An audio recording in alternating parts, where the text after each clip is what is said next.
Bonjour à tous, soyez les bienvenus dans votre édition locale France 3 Iroise.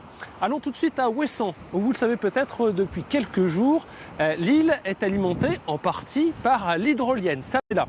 Nous avons retrouvé l'homme qui a installé le réseau électrique, c'était dans les années 50.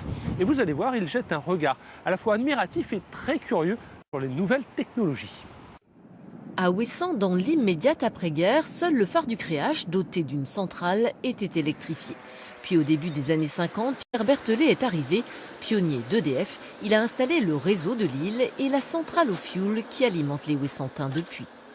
Au début, on a commencé à électrifier, disons, le 2/3 de l'île, et avec des puissances limitées à deux lampes, une plus de courant par foyer.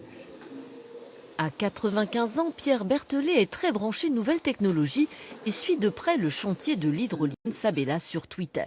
Il faut dire qu'il attend l'avènement des énergies renouvelables depuis des décennies et fut le premier déçu en 1980 quand l'éolienne pilote d'EDF se plia en deux.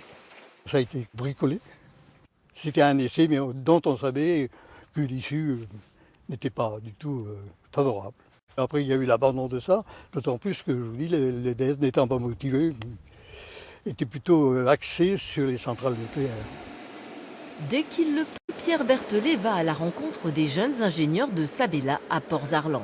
Quand la marée tourne aussi, ça marche bien, la rotation? Ça tourne dans les deux sens, sans problème. Sans problème. C'est vraiment des gens qui en veulent, quoi, hein, qui sont tournés vers l'avenir. C'est une consécration d'un projet que je pensais irréalisable il y a encore 2 ans, 3 ans. Et puis c'est fait.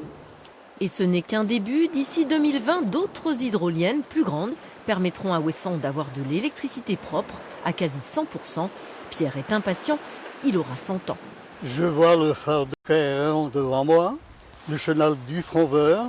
J'imagine l'hydrolienne immergée à 50 mètres en train de produire du courant actuellement. Alors, je suis un homme heureux.